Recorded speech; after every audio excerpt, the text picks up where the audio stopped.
A beautiful young girl is dead, driven to suicide, police say, by bullies in her school. 6 other young people's lives are now altered forever, charged in connection with her death. Did they bully Phoebe Prince to death? And could someone you know be the next victim? It's Your Call takes on the bullies right now.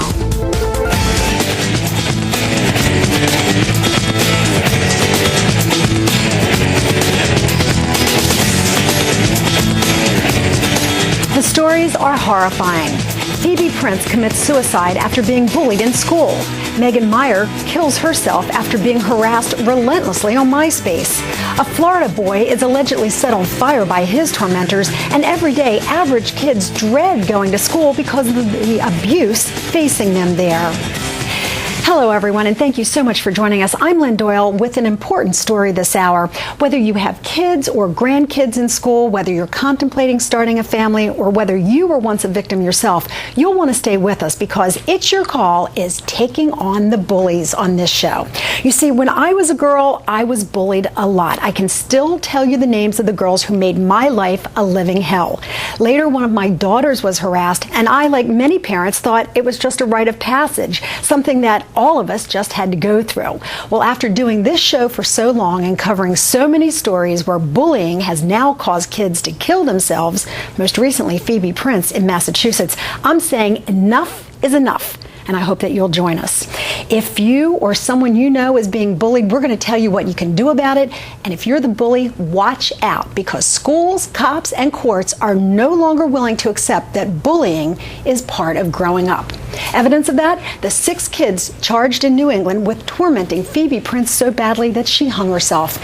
They've pleaded not guilty to the charges against them, but the mere fact that they've been arrested indicates that authorities are taking bullying much more seriously than they used to. And no one is happier to hear that than Tina Meier, whose own daughter Megan committed suicide after she was relentlessly tormented on MySpace. Tina is joining us now on the telephone with her reaction to this most recent tragedy. Tina, thank you for joining us once again. Oh, well, thank you for having me. When you heard that yet another young woman had been tormented so badly that she took her own life, what was your reaction? Sadness, absolutely upset that another child is going through those situations. I think it's something that needs to show that we have to continue to educate and bring awareness to these kids, parents, educators alike. We have to do children and try to stop it. Were you encouraged by the fact that authorities in Massachusetts actually pressed charges against the alleged tormentors? I am. I'm glad to know that there is some authorities out there that are standing up. The problem seems to be, since I've been doing this for a while now, is that there are many places, many states that do not have laws, don't have things that apply. So I am glad that this district attorney decided that she was going to apply some sort of consequence for these kids.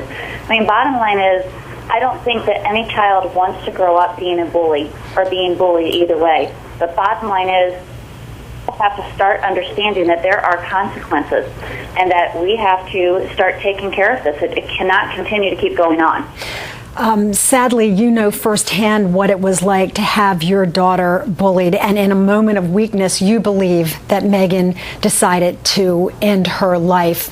You now serve as an advocate for those girls and boys who are bullied. What kind of reaction are you getting as you travel around the country?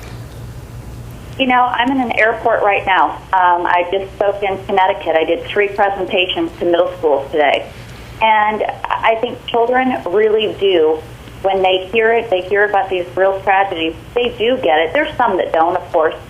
But I think kids do want to know what can they do to protect themselves. They want to know, but many of these kids that I talk to, they still have computers in their bedrooms. They still have cell phones that have internet access.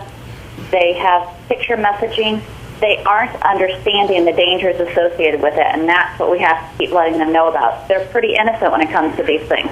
All right. Well, what we're going to try to do on this edition of It's Your Call is to continue to educate not only the parents but the young people as well about the lasting impact that bullying can have.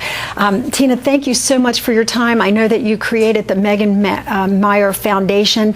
Anything that we can do to promote that or to tell people what its purpose is? Well, thank you. I appreciate it. I think what you're doing is wonderful because it's touching more lives. So I truly appreciate your show and what you're doing to try to bring the awareness out. All right. Tina Meier, thank you very much. It was wonderful to have you on again. Thank you so much. Sure thing. Sadly, our first guest here in the studio knows firsthand the kind of abuse that Megan and others like her endured. Ashley was the victim of cruel taunting and vicious bullying while in high school. She's now 23 years old, but she still experiences that same harassment to this day and from the same girls. Ashley, thank you so much for being with us. Thank you for having me. So when you were a junior in high school, this bullying started. Can you give us an example of what kinds of harassment you endured on a daily basis? In the hallways, walking from class to class, I had names called out and screamed in the hallways, papers thrown at me, things written on bathroom stalls, just, rumors and just nonstop worrying, walking. How did that affect you? Like in the morning when you were getting dressed to go to school, what would go through your mind? I was always afraid, and I had a lot of friends in high school, and I did sports, and I was afraid to go to school ever since they started because I would walk through the hallways with my head down, keeping to myself, just worrying what the next thing was going to happen to me, what I was going to have to go through today. And how did you respond when these so-called bullies would torment you? I wouldn't pay any attention to them. I was afraid of them. I didn't look at them. I didn't want to make eye contact. I didn't want to make the situation worse. I just ignored it as much as I could, but deep down it was really difficult to deal with, and I eventually said something to my mom. I was just going to ask, at some point, did you feel like you could confide in a parent or a school counselor or someone older?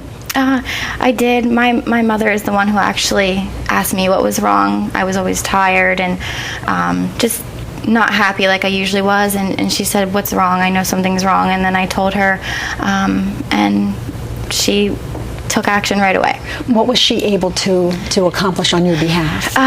Well, we ended up taking the girls to court to press harassment charges against them, but nothing happened at court, and they were dismissed and said if anything was to happen in 90 days, then the charges would be filed.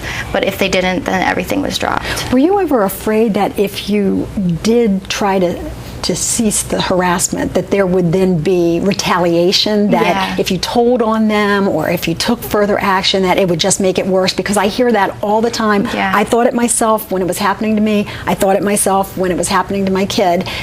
Is that a normal reaction? It was a big worry for me. I didn't want anybody to know that I said anything to anyone, and I didn't want to take them to court because I didn't want that was going to start a whole new problem in school. Ashley took them to court and she's getting them in trouble now, and they didn't do anything, and she's making this all up, and then I had to deal with that as well. So yes, that was a big issue. Now, you said something before that caught my attention. You said, you had a lot of friends, you were involved in sports. A lot of times people mistakenly think that those kids that are bullied are the unpopular kids, or what we used to call the little nerdy kids, or the ones who were not athletes. But here you were at the center of a core group of friends, and you still became a victim. I think a lot of it had to do with jealousy as well. The girls were in the rougher, tougher group of kids in school, and I was in sports and I had a lot of friends, and they just thought they could pick on me because I had a lot going for myself, I guess. And they did pick on you. They did. And you're still feeling the emotional scars of that today. Did you ever fear for your physical safety? Oh yeah, every day. I mean, like I said, they were the tough girls in school, and they would wait for me at my car after school. They'd wait for me after softball practice and tell me I better watch my back or I'm going to kill you. And I was very scared. So when you hear about Megan Meier, for example, who was tormented relentlessly on MySpace, or this most recent case of Phoebe Prince up in Massachusetts being called horrific names by girls simply because she was pretty and dated a popular boy. Right. Can you relate to the torment that they were going through? Yeah, I can. I thank goodness it didn't go